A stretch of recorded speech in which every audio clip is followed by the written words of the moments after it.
విశాఖపట్నంలో అఖిలపక్ష యూనియన్ ఆధ్వర్యంలో స్టీల్ ప్లాంట్ సమస్యలపై ఆందోళన నిర్వహించారు. కార్మికులకు బకాయిలుగా ఉన్న 800 కోట్లు వెంటనే చెల్లించాలని, కేంద్రం హామీ ఇచ్చిన 8,000 కోట్ల విడుదల చేయాలని నాయకులు డిమాండ్ చేశారు. కోక్ ఓవెన్ల సమస్యలతో ఉత్పత్తి తగ్గుతోందని ఆవేదన చెందారు. 500 మంది కార్మికులు వీఆర్ఎస్ సెటిల్మెంట్ కూడా వెంటనే చేయాలని కోరారు.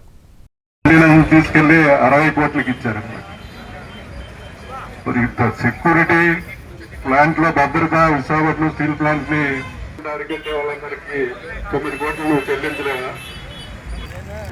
భూములు కావాలంటే భూములు మాట్లాడచ్చు. నడుస్తున్న ప్లాంట్ ని నువ్వు ఎందుకు డ్యామేజ్ చేస్తావు? గత సంవత్సరంలో మనం చెప్పాం, అతన్ని ఎవరు ఈ సక్సేనా అతన్ని నియమించడానికి అవసరం లేదు, అతనే బ్లాస్ట్ ఫర్నేస్ నడుస్తున్న బ్లాస్ట్ ఫర్నేస్ లాభాలు వచ్చిన బ్లాస్ట్ ఫర్నేస్ ఆపేశాడు, మెయింటెనెన్స్ లని డ్యామేజ్ చేశాడు. అటువంటి ఎయిర్ సెపరేషన్ ప్లాంట్ ని రెగ్యులర్ గా చెక్ చేసుకునేటువంటి డ్యూటీ ఉందన్నమాట.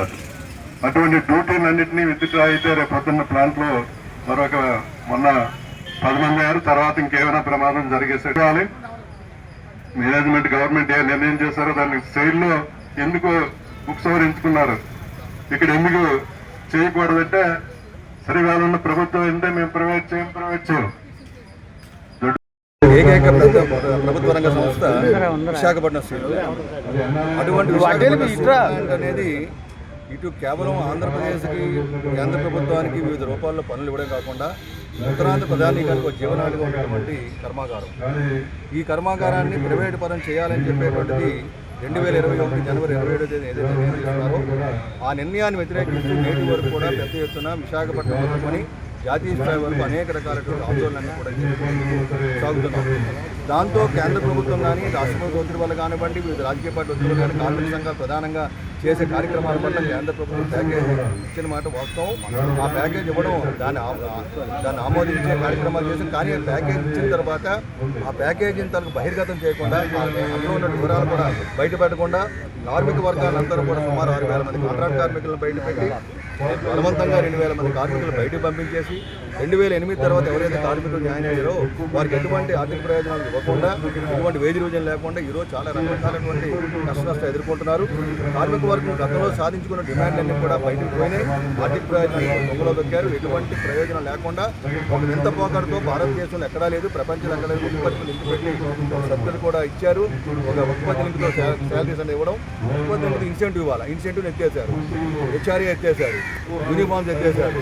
రకరకాలటువంటి ప్రయోజనాలు అన్నీ కూడా మొత్తం అన్ని కూడా ఎత్తేసి కార్మిక వర్గం ఒక 3-4 చేయాల్సిన పని ఒక కార్మికుడికి పనిచేస్తూ ఈ కర్మాగారాన్ని ఎలాగైనా నిలబెట్టుకోవాలి, పూర్వీకుల త్యాగాలు కానివ్వండి, ఇల్లు భూములు త్యాగం నిర్వహించాల్సిన శ్రమ కానివ్వండి, లేదంటే విద్యార్థులు ఆంధ్రప్రదేశ్లో విద్యార్థుల మధ్య ప్రజలందరూ కూడా ఉద్యమాలు చేసి జ్ఞాన త్యాగాలు వచ్చినట్టు కర్మాగారాన్ని ఏ విధంగా కాపాడుకోవాలని మంచి ఉద్దేశంతో కార్యక్రమాలు చేస్తుంటే మరింత వేధింపులు చేసే కార్యక్రమాలు, ఒక భయానకమైన వాతావరణాన్ని కూడా విశాఖపట్నం సృష్టించి కార్మిక వర్గానికి గందరగోళంలో పెట్టే పరిస్థితి యాజమాన్యం తీసుకొచ్చింది. ఈ యాజమాన్యం తీసుకురావడం కారణం ఏదైతే కేంద్రంలో ముఖ్యమంత్రి శాఖ అధికారులు సెక్రటరీ స్థాయి నుంచి జాయింట్ సెక్రటరీ అధికారులు ఇష్టానుసారం వ్యవహరించి తెలుగువారి ఆత్మగౌరవాన్ని దెబ్బకొట్టే విధంగా తెలుగు ప్రజలను చిన్నాభిన్నం చేయాలని చెప్పేటువంటిది, తెలుగు ప్రజలు ముందుకు రాకూడదు, తెలుగు ప్రాంతాలు అభివృద్ధి చెందకూడదని ఉద్దేశంతో ఇటువంటి కార్యక్రమాలు చేస్తూ మేము అందువల్ల పెద్ద ఎత్తున ధర్నా కార్యక్రమాలు, ఆందోళన అనేది కొనసాగిస్తున్నాం. ఇదే సందర్భంలో ఒక ప్రభుత్వ రంగ సంస్థలో సెక్యూరిటీ విభాగం చాలా ఇంపార్టెంట్. ఈ సెక్యూరిటీ విభాగంలో ఎందుకంటే సెక్యూరిటీ ఉన్నటువంటి మెటీరియల్ బయటకు పోకుండా ఉండాలి, దీనికి కావాల్సిన రా మెటీరియల్ తీసుకొని దాన్ని కూడా కాపాడాలి. అంతేకాకుండా ఫైర్ ఫైటింగ్ కానివ్వండి, కెమికల్ కానీ, గ్యాసెస్ కానీ, రకరకాల టెక్నాలజీతో రకరకాల ప్రమాదాలు ఏర్పడినప్పుడు దాన్ని నైపుణ్యత కలిగినటువంటి సిబ్బంది దాన్ని ఏదైనా సేవ్ చేయడానికి, ప్రాణాలు కాపాడడానికి, ఎక్విప్మెంట్ కాపాడడానికి అవకాశం ఏర్పడుతుంది. కానీ ఈరోజు ఆ ట్రైన్డ్ని, స్కిల్డ్ని ఎవరున్నటువంటి సిఎస్ఎఫ్, హోమ్ మినిస్ట్రీకి సంబంధించినటువంటి అందరినీ కూడా బయటకు పంపించే కార్యక్రమాలు, యూనిట్ని కూడా పూర్తిగా మూసేయాలని చెప్పి తీసుకోవడం కారణం. దీనికైతే మరి తెలుగు రాష్ట్రాల్లో ఉన్నటువంటి వాళ్ళందరూ ఆలోచించాలి. కేంద్ర హోంశాఖ మంత్రి ఉన్నారు, ఆయన అమిత్ షా.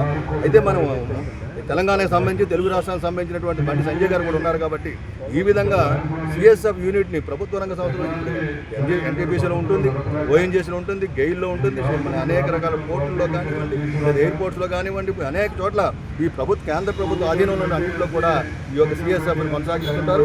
అటువంటి సిఎస్ఎఫ్ని ఎంతో కాలం 90 తర్వాత వచ్చినటువంటి కార్యక్రమాలు అన్నింటిలో సజావుగా సాగుతున్నాయి. ఇప్పుడు ఒక్కసారిగా వాళ్ళందరూ కూడా మొత్తం విశాఖపట్నం స్టీల్ ప్లాంట్ యూనిట్ను బంద్ చేస్తూ ఉంటే ఒక భయం అనేది ఏర్పడింది. అంటే విశాఖపట్నం స్టీల్ ప్లాంట్లో కేంద్ర ప్రభుత్వానికి సంబంధించి హోమ్ మినిస్ట్రీకి సంబంధించినటువంటిది, అందులో బండి సంజయ్ గారు లాంటి ఉన్నటువంటి తెలుగు రాష్ట్రంలో ఉన్నటువంటి యూనిట్నే పనిచేస్తే రేపు పొద్దున మా పరిస్థితి ఏంటని చెప్పేటువంటి కార్మిక వర్గంలో అనేక రకాల అపోహలు అనుమానాలు ఉన్నాయి. కాబట్టి దీన్ని యథాతథంగా కొనసాగించాలని వారు ఏదైతే దీన్ని సర్కులర్ కూడా చేసుకొని తద్వారా ఇక్కడ ఉన్నటువంటి స్థానిక నిర్వాహకులకి ఎస్సీ ఎస్సీలు ఓబీసీలకి అందరూ కూడా ఉపాధి అవకాశాలు వచ్చేటటువంటి చర్యలు చేపట్టాలి.